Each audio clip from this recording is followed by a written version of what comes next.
And now what we'll do is, in investigation 3, we'll look at the velocity and acceleration graphs as the cart is moving away from the motion sensor but is slowing down.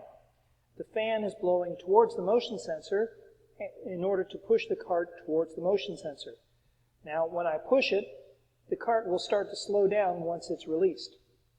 Let's go ahead and do these predictions. Prediction 3-1. If you give the cart a short push away from the motion detector and release it, will the acceleration be positive, negative, or zero? This is after it is released. Sketch your predictions on the axes on page 42. Now I'll go ahead and test the predictions. So, as you can see, let me go ahead and get rid of the position graph. We don't need that. And so now we have the velocity graph and the acceleration graph. Let's see what happens. So I'll turn the fan on. And then I will go ahead and start recording the data. And the data will stop recording once the fan comes to a momentary stop. Okay, and so as you can see, this is when, as you can see, here is where the fan came to a momentary stop. The velocity became zero. So we don't need to worry about this velocity here, and we don't need to worry about these three acceleration points here. These all occurred before the data started to occur. Okay? The computer is set to start collecting the data, right? Investigation, what I will do is I will also display at the same time the investigation 1 data. So there's the investigation 1 data, and here's the investigation 3 data. So we can see the difference between the cart moving away from the motion sensor speeding up and the cart moving away from the motion sensor slowing down. Question 3-1. Did the shapes of your velocity and acceleration graphs agree with your predictions? How can you tell the sign of the acceleration from the velocity versus time graph? Well, what's the difference between run 1, the investigation 1 run, and run 3? And as you can see, run 1 has the slope upward, run 3 has the slope downward, or run 3 has a negative slope. Question 3-2. How can you tell the sign of the acceleration from the acceleration time graph? Well, let's take a look here. We see that the sign of the acceleration in run 1 is positive, but look where the line is in run 3. The line is on the negative side, and so it is a negative acceleration. Question 3-3. Is the sign of the acceleration, which indicates the direction, what you predicted? How does slowing down while moving away from the detector result in the sign of this acceleration? Let's take a look. What's happening to the velocity? At each step, the velocity is getting smaller. In other words, I have to take away velocity. I have to subtract velocity to get to the next velocity. That means a negative acceleration. Question 3-4. The diagram on page 44 shows the positions of the cart at equal time intervals. At each indicated time, sketch a vector above the cart that might represent the velocity of the cart while it's moving away from the motion sensor. Assume that the cart is moving at times t1 and t4. Just use the same method we used in investigation 1, which is write the vector, the distance that the cart has traveled. And what should happen is you should see that those vectors are getting shorter on each successive step. That leads to question 3-5. How would you find the vector representing the change in velocity between time 2 and 3 seconds? Based on the direction of this vector and the direction of the positive x-axis, what is the sign or the direction of the acceleration? Does this agree with your answer on question 3-3? Again, go ahead and stack the arrows. And what you should find is that the first velocity vector would be something like this. The second velocity vector would be something like this. So how did you get from the first to the second? And you have to take away a certain amount of velocity. And therefore, the direction of the change in the velocity is opposite the direction of the velocity. In other words, what we're saying here is while it's slowing down, the direction is in the opposite sign. If it's moving in the positive direction, if this is a positive velocity, then this is a negative change in velocity. Okay, let's keep going here. All right.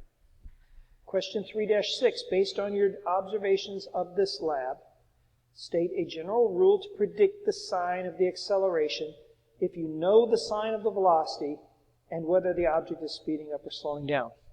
So if the object is moving in the positive direction and it is speeding up, the velocity is positive, the velocity is getting bigger.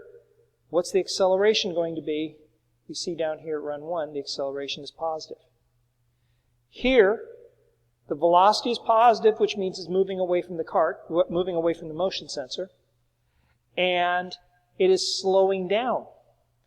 So what we see is the acceleration is negative. Let's go ahead and see what happens when we speed up moving towards the motion detector. Okay. So now, suppose we start with the cart at the far end of the ramp like we have. Let it speed up moving towards the motion detector. As the cart moves, predict the direction of the acceleration. Sketch your prediction on the top axis on page 45 of your lab book. Now I'm going to go ahead and test the prediction. I'll start with the cart at the far end of the track, and the computer will start recording once the cart starts moving towards the motion sensor. It will stop recording when the cart passes within 20 centimeters of the motion sensor. So it's going to take I'm going to be bouncing around a little bit, so I start recording. Hopefully the data doesn't record. We turn it on. I let it go. And we have ourselves a very good set of data there. Okay? So, sketch the graphs that I just have. Go ahead and smooth them out a little bit. And use them to answer the following questions. How does the velocity graph show that the cart is moving towards the motion detector? Well, here's a little hint. Let's take a look at run 1. And in run 1, the cart was moving away from the motion detector. So there's run 1 up here. Here is run 4, the one we just did. Okay, next question. Oh, let's go ahead and put some smoothing on this just to make it a little bit more sensical. There we go. Okay, next question. During the time that the cart was speeding up, is the acceleration positive or negative? Look at the line. It says it's negative 0.4 meters per second squared. So, does this make sense? Can we speed up with a negative acceleration? Obviously, we can. Does this agree with your prediction? Explain how speeding up while moving towards the detector results in the sign of the acceleration. Well, let's take a look at the velocity graph. At this point here, we have a negative velocity. At this point here, we have a negative velocity, but it is more negative. So therefore, I have to add a negative velocity to get more negative final velocity. My change in velocity is negative, so therefore my acceleration must be negative. Okay, question 3-9. When an object is speeding up, what must the direction of the acceleration's When an object is speeding up, what must be the direction of the acceleration relative to the direction of the object's velocity? As you can see, when it was speeding up in the positive direction, the acceleration was positive. Now you see it speeding up in the negative direction, then the acceleration is negative. In the previous one, it was slowing down in the positive direction, and the acceleration was negative. Are these in the same or different directions? Question 3-10, the diagram on page 46 shows the positions of the carts at equal time intervals. At each indicated time, sketch the vector above the cart that might represent the velocity of the cart at the time while it is moving towards the motion detector. Assume that the cart is already moving at 0 seconds. What you should have is a series of arrows pointing in the negative direction. getting longer in each interval. Question 3-1, show how you would find the vector representing the change in velocity between times 2 and 3 seconds in the diagram above. Based upon the direction of the vector and the direction of the x-axis, positive x-axis, what is the sign of the acceleration? And the answer is it should be negative, because it's going negative and getting more negative. Question 3-12, was your general rule in question 3-6 correct? If not, modified and restated. Question 3-13, there's one more possible combination of velocity and acceleration directions for the carts. Moving towards the detector and slowing down. Use your general rule to predict the direction and sign of the acceleration in this case. So, moving towards the detector and slowing down, what should we see? And show how you would find the vector representing, question 3-14. The diagram on page 47 shows the positions of the cart at equal time intervals. At each indicated time, sketch a vector above the cart that might represent the velocity of the cart at that time while it is moving towards the motion detector and speeding up. Assume that the cart is already moving at 0 seconds. Just use the method we've done before. And question 3-15, show how you would find the vector representing the change in velocity between times 2 and 3 seconds in the diagram above. Based on the direction of this vector and the direction of the positive x-axis, what is the sign of your acceleration? Does this agree with the answer on question 3-13? We will do let me go ahead and do the slowing down, moving towards the motion detector. That's easy enough to do. All I've got to do is turn the fan around like so. And I'm going to stop the recording stop the data recording when the cart comes to a momentary halt. So let's now reposition the fan, place it back here. I'll go ahead and start the fan. Then I'll start the data collection.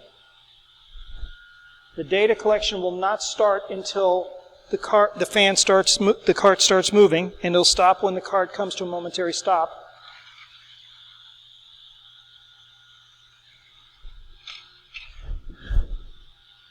Okay, and as you can see, there's our data right there.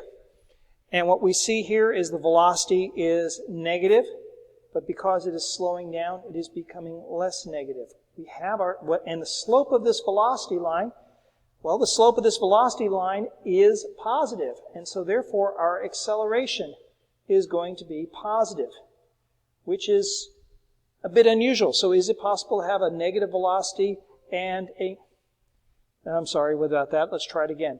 Is it possible to have a negative velocity and a positive acceleration? The answer is yes, it is. Okay. Now we're going to do one more, and we're going to do reversing direction. And what I'm going to do is I'm going to start with the cart at the end by the motion sensor and then let it go. In activity 3-4, we'll push the cart from the motion sensor towards the end of the track. The fan will blow in the opposite direction, causing the cart to first slow, then reverse direction and speed up, coming back. For each part of the motion, away from the detector, at the turning point, and towards the detector, indicate on table on page 48 whether the velocity is acceleration or positive, 0, or negative, and then sketch the axes. So let's go ahead and do the data collection.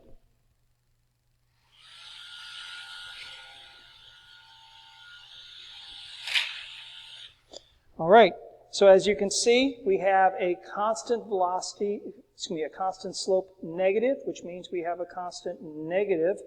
At this point right here, we have 0 velocity. That's where it's moving as fast as it can. Go ahead and sketch these graphs in your lab book and answer the questions 319, 320, 321. And this finishes investigation 3, and it finishes up lab number 2. If you have any questions, please contact me. Never leave a question unanswered. That's what I'm here for, is to help you out in any way I can. Thank you very much, guys.